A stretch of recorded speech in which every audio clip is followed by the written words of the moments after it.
So, Japan's Prime Minister, Shigeru Ishiba, and the leader of the LDP, the biggest party in Japan, has just resigned. So what happens now?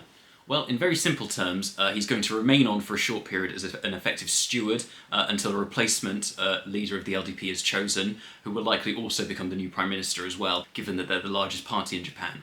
And that means that within a relatively short period of time, within the coming weeks, there's going to be a special leadership election of the LDP to choose who will replace him. Now, who's that likely to be? Well, there are two main candidates that I think are going to be the front runners, unless there's a bit of a change in the coming days. And they're the people who ran against Ishiba, interestingly enough, when he ran in 2024 to be the leader. They're Sanae Takaichi and Koizumi. Now, Sanae Takaichi is effectively comes from the Abe faction, sort of the more conservative right wing of the LDP party. She was considered the front runner in the previous election, but eventually lost out to Ishiba. And she's perhaps well placed to make an argument that she should be the new leader because, well, she's from the further right of the party, and she was the front runner last time, and she can sort of make the argument like, you tried Ishiba, I was a previous front runner, perhaps you should have chosen me instead.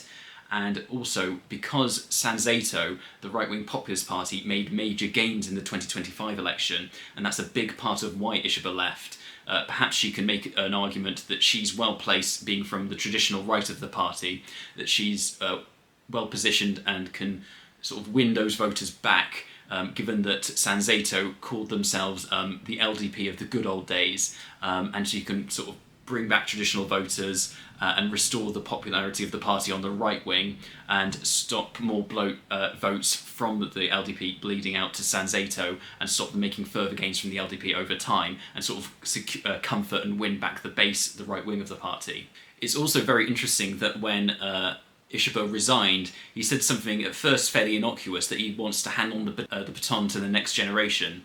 Now that seems like a sort of a generic statement that, oh, you know, he's had his time in the LDP, he's had his run at leadership, and now he just wants to hand it over to the next generation.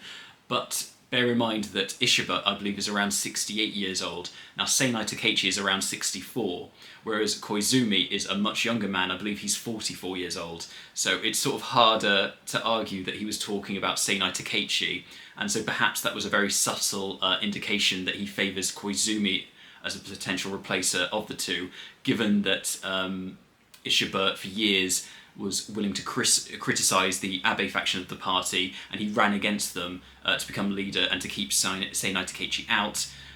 And he also brought Koizumi into the party recently as a minister, and Koizumi was sort of arguably pivotal in helping Ishiba become leader by throwing votes his way once he dropped out of the leadership election contest in 2024. So perhaps he's sort of paying Koizumi back, or showing he favours him in that respect by that subtle indication that implying that perhaps it should be a younger candidate to replace him, the next generation.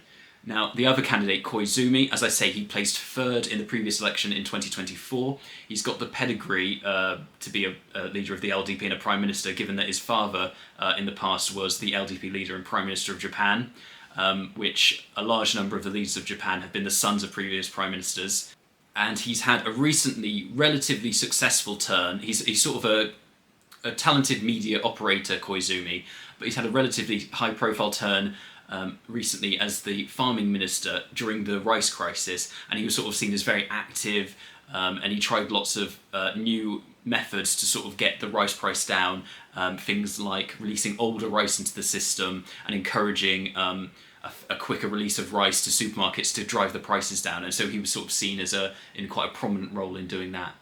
So it'll be interesting to see how he does if he chooses to run in a leadership election versus Sanae Takaichi. And also it's worth mentioning that Koizumi is perhaps more of the centre or left of the LDP party, rather than Sanae Takaichi, who's a sort of an Abe faction, more right-wing part of the party.